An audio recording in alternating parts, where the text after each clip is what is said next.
Thank you, Luis, for your presentation and also for organizing this wonderful and very, very big conference. So I'm very, very happy to be here because I'm going to present a paper which is actually part of a research project that I've started in the last few months. And so this gives me the opportunity to discuss it with you.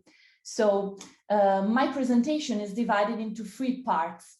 In the first one, I'll make some methodological remarks and I'll explain in what sense I'm going to put Hegel's and Jonas' philosophy of nature together, or better, in what sense and on what basis I think that a comparison between their thoughts, in particular on the living organism, might be fruitful, proving itself to be relevant even today.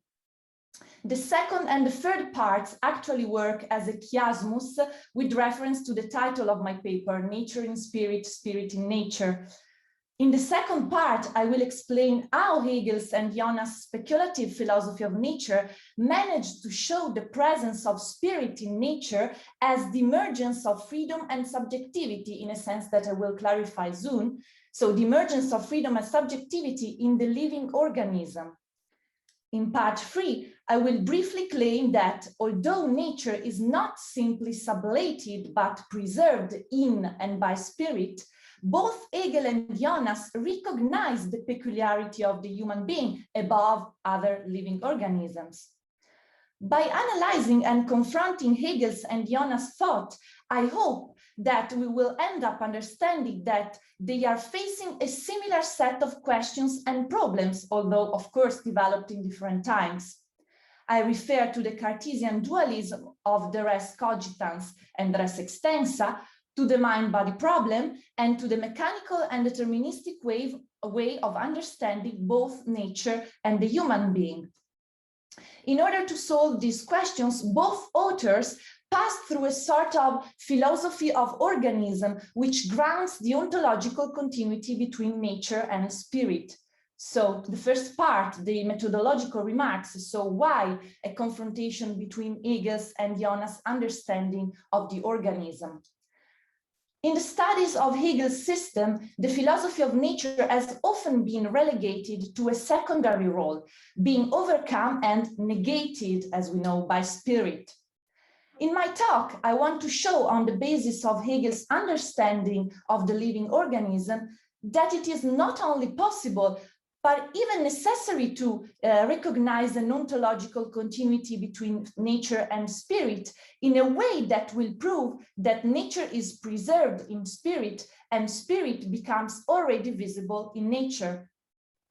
Hegel's understanding of nature and spirit overcomes the dualism between necessity and freedom, naturality and spirituality on a macroscopic scale, and the dualism between body and soul on a microscopic scale. In fact, Hegel seems to go towards a naturalization of the subject, as Luca Letterati underlines, in that he takes subjectivity and freedom to have a natural genesis. Nature cannot therefore be simply understood as exteriority without freedom. This involves, in my view, an understanding of nature as having an intrinsic value by itself, and not only in relation to human beings, thus overcoming a merely anthropological viewpoint in ethics. As Jonas' Organismus und Freiheit, in which exactly the relationship between organism and freedom is discussed and developed, gives an important contribution in this sense. What is interesting in this context is that Jonas seems to follow Hegel's understanding of the living organism as the means to trace the speculative path from nature to spirit and to ethics. This shows the relevance of Hegel's approach too. But let me further clarify some methodological points regarding a possible comparison and discussion of Hegel's and Jonas' philosophy of nature. As Giorgio underlines in his essay about the beginning of freedom, the freedom of the subject and the organism, a comparison between Hegel's and Jonas' thought might appear at first instance problematic, in that, as we know, Jonas refuses Hegel's concept of the cunning of reason, and more in general, all interpretations of history and evolution which fall into the so-called success stories. However, Hegel is at the same time recognized by Jonas as the most modern of the metaphysics, for his embracing the dynamism of the becoming. In addition to this, let's look at the epilogue of Organismus und Freiheit, that is the end of Jonas' book, as well as of his philosophical biology. The epilogue represents the transition from the philosophy of organism to the philosophy of man, and with this, the transition to Jonas' Prinzipverantwortung, i.e. to his ethics. Well, here Hegel, in the epilogue, is the only philosopher who is explicitly named when Jonas introduces the speculative idea of an ethics, I quote, grounded in the breadth of being. So an ethics which comes from a philosophical biology passing through different degrees of freedom and culminating in the human being. Now I'll try to share my, my screen, and you should see my presentation, right? Yes, yes. Okay. So I quote from the epilogue of Organismus und Freiheit. The reflection of being in knowledge may be more than a human event. It may be an event for being itself and affect its metaphysical condition. In Hegelian language, a coming to itself of original substance. So in German, die Reflexion des Seins im Wissen könnte ein mehr als menschliches Geschehen sein. Es mag ein Ereignis für das Sein selbst sein, das seinen metaphysischen Zustand affiziert.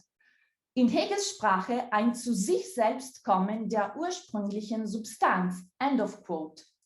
Well, this reference to Hegel, instead of being a mere coincidence, could reveal the proximity of Jonas' speculative and dialectic project to that of German idealism, according to Nicola Russo, and in particular to that of Hegel.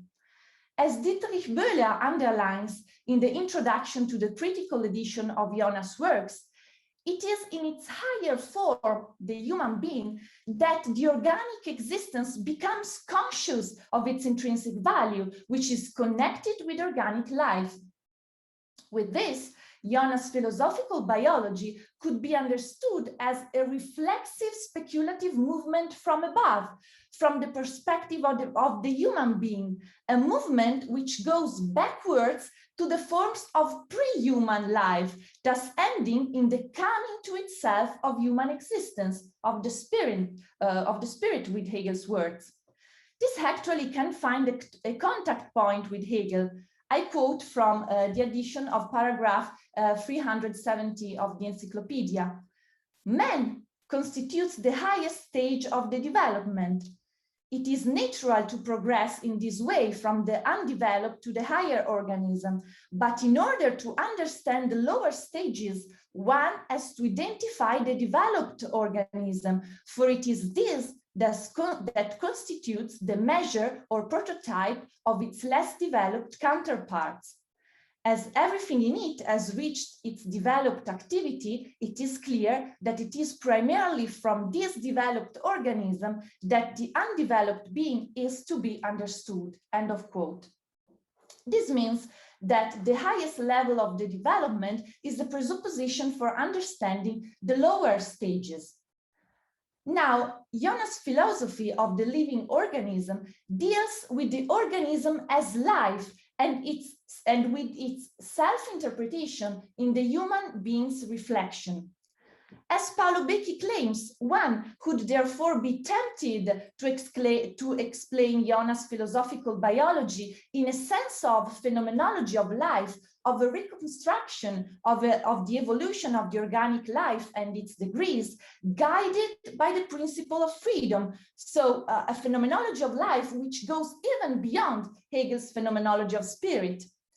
In this approach, the discovery of the organism with its inner purposiveness and teleology plays a very important role because the organic prefigures the spiritual and allows for the overcoming of the Cartesian dualism and of the post-Cartesian forms of monism, i.e. the vitalism on the one side and the materialism on the other. This happens precisely because the living organism cannot be reduced either to a mere naturality or to mere spirituality. As Jonas puts it, there is actually no life in the pure matter and no life in the pure conscience. So he thinks that the dualism is unsustainable from a phenomenological point of view in light of the organic existence. For this reason, I also think that it is no coincidence that Murray Green discusses Hegel's approach to organism as a subjectivity in his contribution in the volume dedicated to the 75th birthday of Hans Jonas. And he does after introducing Jonas' critique of the mechanistic biology and of the understanding of the living nature as a machine. Both Jonas and Hegel are, in fact, strong opponents of this perspective, and they seem to react to it at quite the same way, that is, by appealing to the concept of organism. So this should lay the groundwork for a fruitful confrontation between Hegel and Jonas. To close this methodological remark, the reference texts of my presentation are mostly the chapter on the animal in Hegel's Philosophy of Nature, edited and translated by Petri, and Jonas, The Phenomenon of Life Toward a Philosophical Biology of 1966, and the German version of the same book, which, however, took another title, Organismus und Freiheit of 1973. Well, I think that one has to work on both versions of the book because there are some little but sometimes meaningful differences between them. For example, chapter 4 of Organismus und Freiheit about the application of the concept of system to the living being is missing in the English version. So we can go now through Hegel's and Jonas' understanding of organism in details. So part 2, Hegel and Jonas on organism. As we can read in paragraph 350 of the encyclopedia, so now we have another quotation, organic individuality exists as subjectivity insofar as the externality proper to shape is idealized into members, and in its process outwards, in seinem Prozesse nach außen, the organism preserves within itself the unity of the selfhood, die selbstische Einheit, end of quote. In this passage, which opens Hegel's description of the animal organism in his Philosophy of Nature, we can already find the most important concept which characterizes the organism according to him, to Hegel, i.e. subjectivity. But what exactly does it mean to say that organic individuality exists as subjectivity?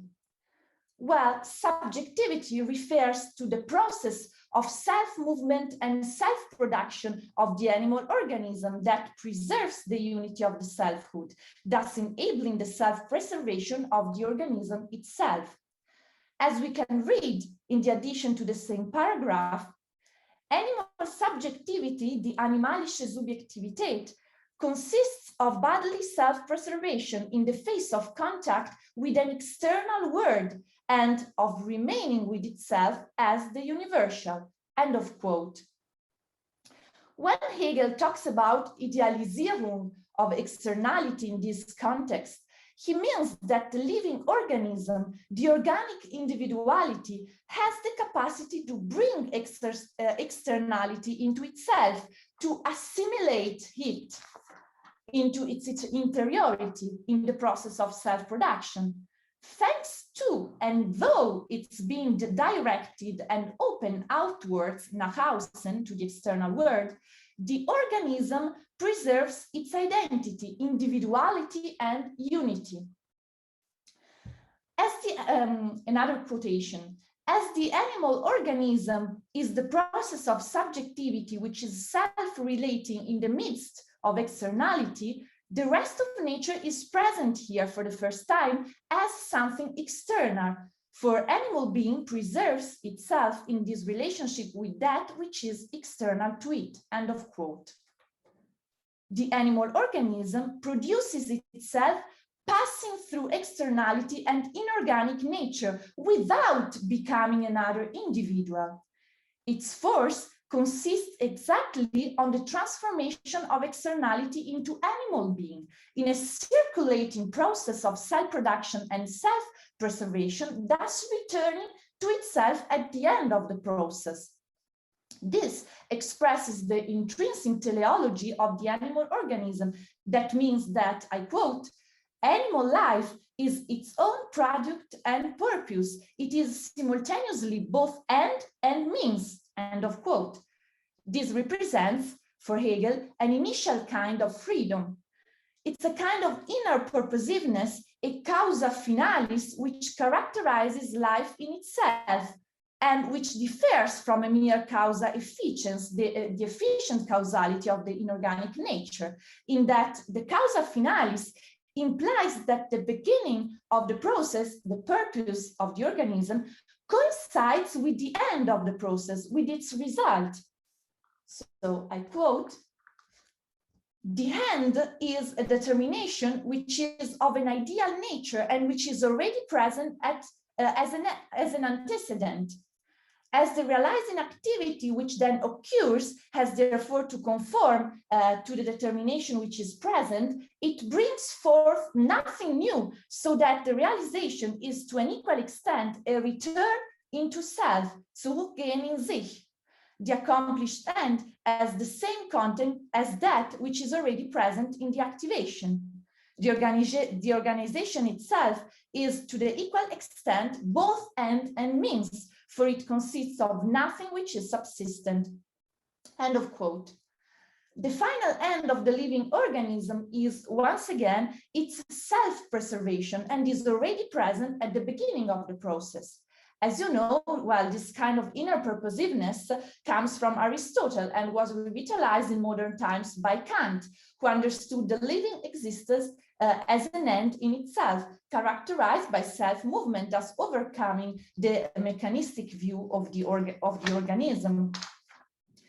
The organism's preservation is made possible by the activity of all its parts, whose common purpose is exactly the conservation of the organism in a state of functional activity, as Cinzia Ferrini puts it.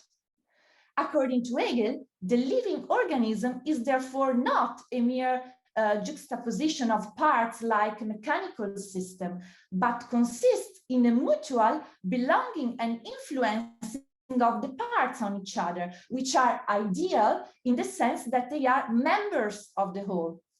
As is clear from paragraph 356, each member of the organism, I quote, is interchangeably both end and means, and maintains itself by virtue of the other members and in opposition to them, end of quote. As a consequence, the parts of the organism are not independent, so that, I quote, if a finger is cut off, a process of chemical decomposition sets in, and it is no longer a finger, end of quote. This distinguishes animal organisms from vegetable ones, that is from plants, whose parts would still live even if they were separated from the whole.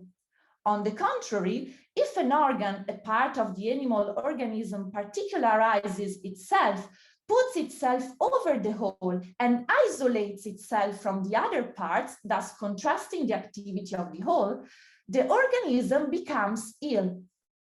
This expresses the understanding of the organism as a system, that is, as a whole, in which every part contributes to the common purposed action and is strictly connected to the others. So the alteration of a part of the organism implies the alteration of the others and of the whole itself. From this idea, Hegel also develops his understanding of illness as disproportion of the parts, and the restoration of health as the overcoming of the particularization of the organ which has isolated itself. Jonas also applies the concept of system to the living organism in a way that puts it in the same interpretative line of Hegel. Let's look at his definition of system in Organismus und Freiheit, and note that this part is absent in the English book, The Phenomenon of Life, so I will quote it in German. Formal ist der Sinn von System durch den Begriff des Zusammen bestimmt, der ein Mehreres voraussetzt, das eben in die Bestimmung des Zusammenzustehen gekommen ist oder nicht anders als in ihr stehend sein kann. System ist also notwendig ein mannigfaltiges, aber darüber hinaus ist der Sinn des Zusammen hier, dass das Mannigfaltige ein wirksames Prinzip seiner Einheit hat. Das Zusammen der Teile ist nicht neutrales Beieinander, sondern gegenseitiges Bestimmen und wiederum ein solches Bestimmen, dass das Zusammen eben dadurch erhalten bleibt. End of quote. To understand the means of system, we need the concept of a whole, of a multiplicity that is in relation to it and cannot be without staying in unity with it. Again, the totality of its part is not a neutral juxtaposition, but a mutual determination of each other, which allows for the preservation of the whole itself. So Jonas thinks in line with Hegel that preservation of the unity of the system occurs through change and transformation, so that unity preserves itself through the multiplicity. Like Hegel, he understands the living organism as a system that is as a process of self-preservation, which involves the relationship with the external world via the exchange of matter with the surroundings. At this point, Jonas introduces an interesting discussion of the metabolism as a first kind of freedom. So it's the process that metabolism, it's a process that constantly renews the composition of the organism, thus differentiating the living being from a machine. I quote, "The metabolism is more than a method of power generation, or food is more than fuel.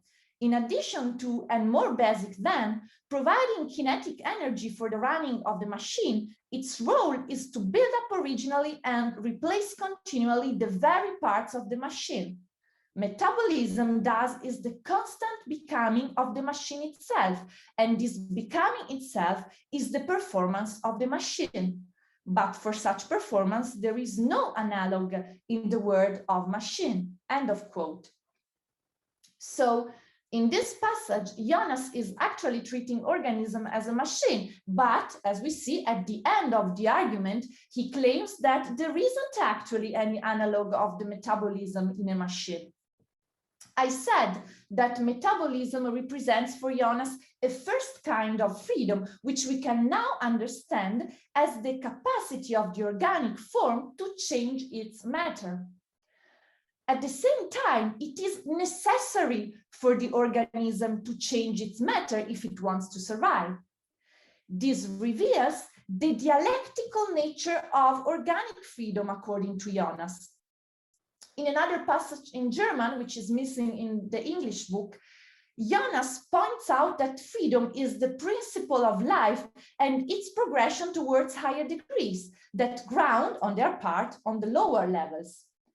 A philosophical biology would therefore have the task of analyzing the emergence and the development of freedom as an ontological character of life. So this development of freedom from its original level to its higher levels. So I quote now in German: "Freiheit ist also ein ontologischer Grundcharakter des Lebens als solchen und auch, wie sicher weiß, das durchgehende Prinzip seines Fortschrittes zu höheren Stufen, in dem jedes Mal Freiheit auf Freiheit sich baut, höhere auf niedere, reichere auf einfachere. In den Termini des Freiheitsbegriffes lässt sich das Entwicklungsganze überzeugend interpretieren. Und es wäre die Aufgabe einer philosophischen Biologie, die Entfaltung dieser keimhaften Freiheit in den aufsteigenden Stufen organischer Entwicklung zu verfolgen. End of quote. But again, what is the meaning of the dialectical freedom? According to Jonas, it reflects the dialectic of life, which is characterized by both ontological freedom and biological necessity, i.e., dependency from matter. This also reflects the dialectical relation of the organism to matter, which is a relation of needful freedom, bedürftige Freiheit. The living organism needs the external world of matter to survive, but this also represents its self-transcendence. This self-transcendence includes, according to Jonas, the dimension of the inwardness, Innerlichkeit, or subjectivity, Subjektivität, which is, I quote, the supreme concern, das absolute Interesse of organism with its own being and continuation in being. End of quote. As we saw, also in Hegel, subjectivity is connected with the process of self-preservation of the organism. And so for both authors, it implies the direction of the organism outwards, pushed by a sense of need. According to Hegel, in the process of self-production and self-preservation, animals feel their deficiency, unlike plants, that is, they feel their need of external material to survive, and they have a feeling of insecurity, anxiety, and misery in their relationship with the world. On the one side, the animal organism is therefore a self-producing being with a certain degree of freedom, but on the other side, it needs the external world to produce itself. This generates the contradiction of the living being, and it is exactly what Jonas calls the needful dialectical freedom of the organism. However, animal organism also has the drive to overcome its need, and unlike plants, it is capable of self-movement, Selbstbewegung, as well as of appropriating external space and time. As Hegel writes, I quote, its subjectivity, so the subjectivity of the animal, is a liberated time, end of quote. So it is not characterized by necessity as the time of the plant. Moreover, animal organism is able to spontaneously determine its place, is able to move.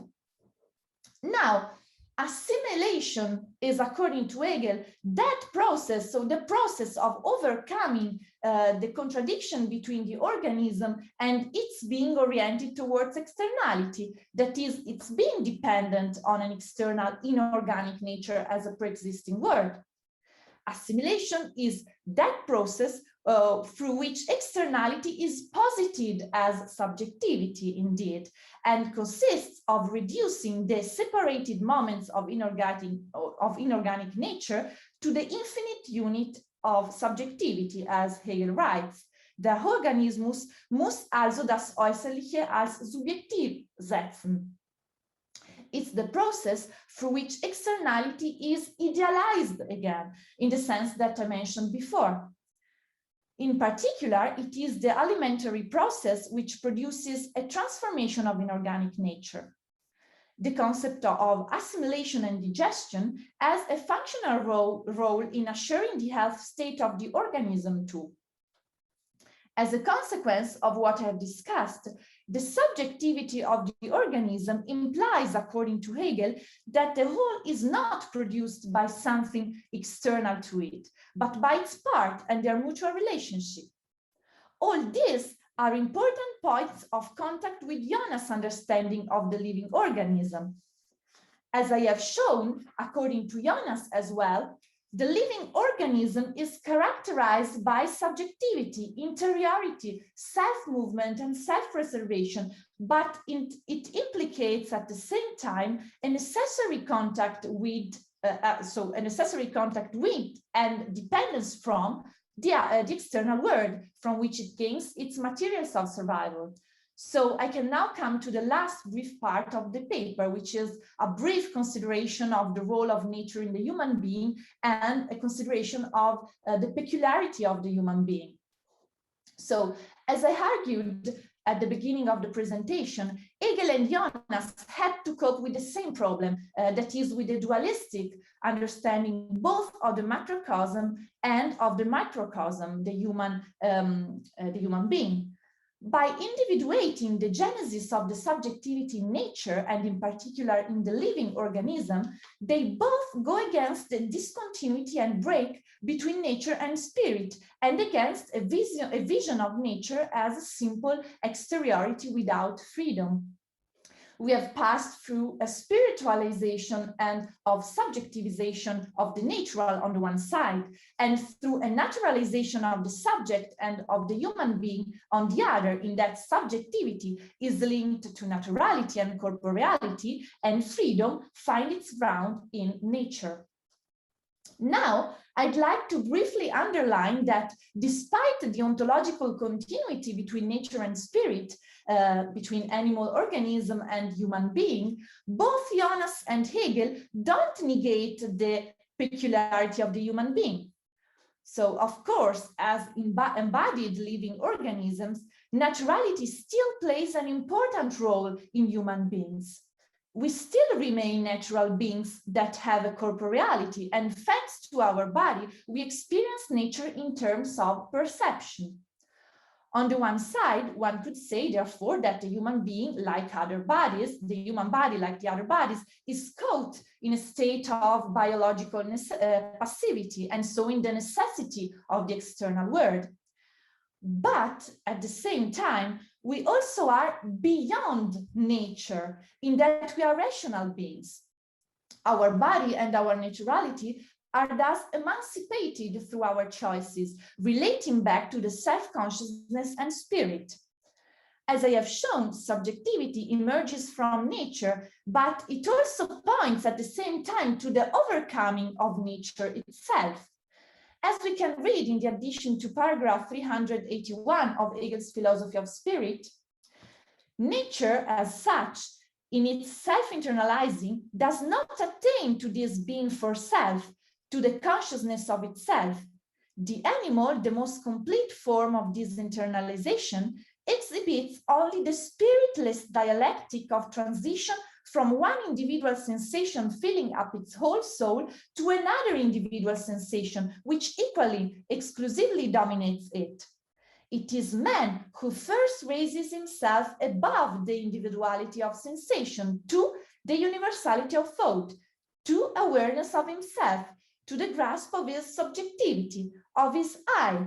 In a word, it is only man who is thinking mind, and by this alone, is essentially distinguished from nature. What belongs to nature as such lies behind the mind. It is true that mind has within itself the entire context of nature, but the determinations of nature are in the mind in a radically different way from that in which they are in external nature. End of quote. Now, I can go into it in depth, but briefly consider free will, which has a naturalistic ground according to Hegel. However, the same action committed by an animal and by a human being has different meanings in terms of responsibility and imputation, exactly because although human beings are anthropologically natural beings as other animals, they also have mental and volitional capacities which give them the possibility to bring their natural impulses to rationality, to assimilate them, to idealize and appropriate them. So again, this would be a kind of Idealisierung of nature, of mediation from the side of spirit. Unlike animals, we are capable of higher mediations. We are able to determine our intentions first as our representations before acting, and then we are able to realize them in the outer world. We can really plan our actions on a larger scale. On the contrary, animals, as Jonas puts it, have knowledge and will which are limited to a closer target. Jonas identifies the differentia specifica of the man in its freedom to create images, in its freedom of representation, which also has practical implications. I quote, what we here have, is a trans-animal, uniquely human fact. Eidetic control of motility, that is, muscular action governed not by set stimulus-response pattern, but by a freely chosen, internally represented and purposely projected form. The eidetic control of motility, with its freedom of external execution, complements the eidetic control of imagination, with its freedom of internal drafting. End of quote. This makes, according to Jonas, a metaphysical gap between the human being and other animal organisms which don't have this capacity of representation. Furthermore, human beings also develop, according to Jonas, the dimension of reflection, which is an immanent transcendence that let us catch something which is actually invisible, that is the subject of the subjectivity itself, the self of freedom. This is linked to moral freedom, another kind of trans-animal freedom, which only applies to human beings and which also makes them responsible for themselves and for the world in which they live. As Hegel puts it, the moral dimension only applies to human beings. The animal is in itself innocent, while nature is neither good nor bad. Only the human being is moral in the sense that he or she has the capacity to stay at a merely natural level of impulses or to act according to substantial and rational ends. So I come now to my conclusion. I hope to have shown that a comparison between Hegel's and Jonas' understanding of the living organism can be fruitful in order to revitalize an approach which might seem outdated, but which on the contrary still reveals itself to be fundamental in an understanding of nature that doesn't relegate it to the realm of necessity. This has moral consequences too. From the continuity between human and living organism in general, from the fact that subjectivity and a germinal form of freedom emerge from nature and preserve a natural core, we can conclude that nature too has an intrinsic value and dignity. But at the same time, the fact that we as human rational beings are the higher level of the natural development of freedom and of life, as this fact grounds our responsibility towards the system of nature which we are important members of. Thank you for your attention.